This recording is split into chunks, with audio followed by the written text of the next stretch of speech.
Yeah, that was... Now, just so everyone knows, in our third debate, we won't spend a whole lot of time interrupting each other. We will also interrupt the moderator just to mix things up. And finally, let me say that I've been doing some thinking, and I've decided that for our final debate, I'm going to go back to the strategy I used to prepare for the first debate. I'm just kidding. I'm trying to make Axelrod sweat a little bit. Get him a little nervous.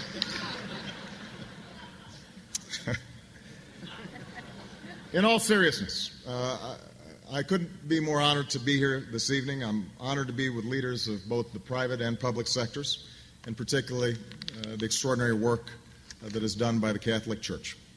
You know, it's written in Scripture.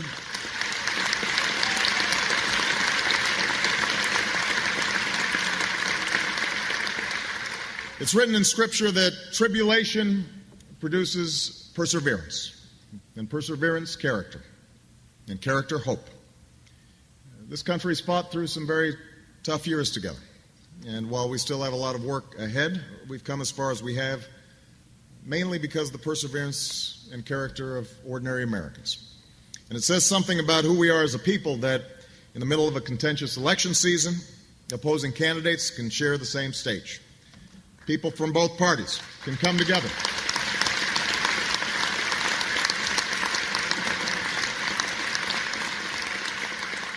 Come together to support a worthy cause.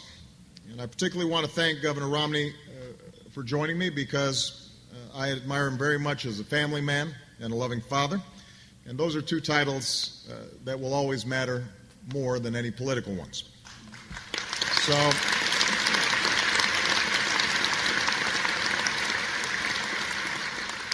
we may have different political perspectives, but I think, in fact, I'm certain that we share the hope that the next 4 years will reflect the same decency and the same willingness to come together for a higher purpose that are on display this evening.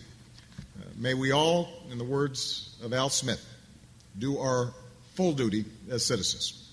God bless you. God bless your families. And may God bless the United States of America. Thank you very much. Well, it wasn't horrible. No, they were both pretty good. Yeah, they were both I think good. Romney was a little bit better, but I think he had the crowd. Yeah, So I think he did, but funny is funny. Yeah, but I think he had the crowd. I mean, funny is funny. I don't know. I think Obama's speechwriters weren't his comedy writers weren't as. Yeah, and I don't think they are, and I think he shied away from really hitting Romney with anything heavy because he knew that would have been a bad strategy. I think, he went with the self-deprecating, talking about Joe, talking about Mayor Bloomberg. Which is all he had. Yeah, pretty much. Yeah, I mean, what are you going to say about Romney other than he's rich? Oh, he's a rich guy, ha, ha, ha, ha, ha, right? I mean, everybody knows he's rich. And that's evil in America. And it didn't used to be evil in America. It's evil in America in the last 3 years. It's been changing. And that's really sad. It is. That's really sad. It is. Between these two speeches, I meant to mention this before, but Mitt Romney talked about how usually he's only invited to parties like that to be a designated driver because he doesn't drink. Right.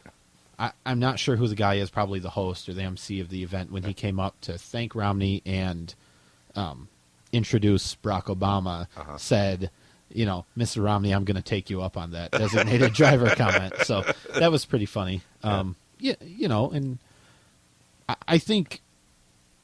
I think from now on, I will do the current president a favor, and I will use his middle name for him.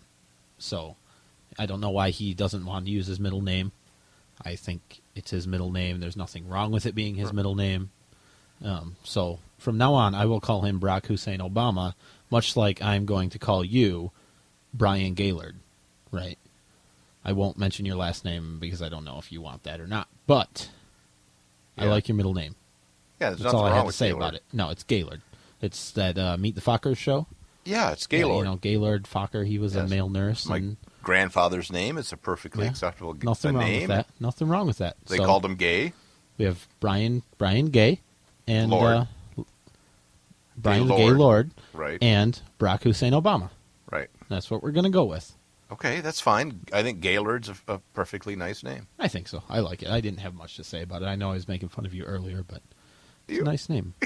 You always make fun of me. Yeah, that happens. Problem solved. I think we do that every show, and you keep coming back. I keep coming back. Yep. That's because you keep slamming the door, which is not really gunshots. And they made. I did see a fact while those were playing. It was a minimum of $2,500. It seems to get a plate there at this dinner or at this event. Seems so fair. $2,500. That's not a lot, and $5 million goal. When you think of how much these two candidates raise at a dinner, right. I think $5 million is really low. It's but reasonable. But it's just a private charity, so yeah. I mean, I think that's great. mean, get a good seat at the World Series is $1,000. Yeah, right, right. And you don't get to listen to the just two presidential candidates talk. Yeah. And they mentioned the debate that is next week at Monday, which is interesting. It's going up against Monday Night Football, which will be a problem. Why do they do that? That'll be a problem. Well, who knows why they do it? I mean, it seems like they could, figure that out. Mm-hmm. The people that schedule the debates. Yeah, and I saw the CEO of the organization that does these debates. I don't think she watches football too much. It's going to be a problem for me, particularly, because this Monday night, I believe, is the Lions and the Bears. Ooh, it is. And I'm a Lions fan. fan. It's Monday Night Football. I'm a Lions fan, and I'm not a Bears fan. Yep, no. So I'm going to have trouble. I'm going to have to figure out which one of them to watch on the internet the wonderful later. thing, I was going to say, the wonderful thing about our technology today is that you can watch them both at and unfortunately, times. It'll probably be the football game because, like I said, That's live. I like to get the reaction. Yeah, you got to watch that. Well, they're both live, but are you sure about that? Live-ish. Okay. They're probably equally live with some sort of delay in there. But all in all, I think these two speeches, I think they were great. They were funny. It was good to have a lighthearted. Well, getting back to the game, I mean, you don't have $1,000 on the debate, so you got $1,000 on the Lions game. So I mean, I could see where you'd want to. That's true. I do, and I'm a huge Lions fan. That's why I bet on the Bears. But oh lordy. Gamble. Yeah, money's illegal, money. So I didn't, yeah, right. Yeah, that's exactly Lions right. is one thing. Money's money. Someday I'm hoping to go to a white tie event. And, someday. Talk to Mitt Romney. But all in all, good event. I think it was funny speeches from both of them. Yeah. Fairly lighthearted, but they definitely got their political digs in there. And I suspect our next show will deal a little bit with the debate. It probably maybe will. Not. Yeah, maybe I'm not. sure it will. That's in 2 days, so I'm looking forward to it. And Celeste debate, the election November 6th is voting day. It's get out and vote. important to get out and vote. If you can, if you're legal. If you're legal, if you're still living. Those listeners that are outside of the United States probably shouldn't vote. Don't vote. You probably could if you wanted to. Yeah, probably. Don't do it. Probably. If you're not living, if you're not a U.S. citizen, please do not vote. Okay. But till next time, I want to thank you for listening to At Odds. Thank you very much. Bye-bye.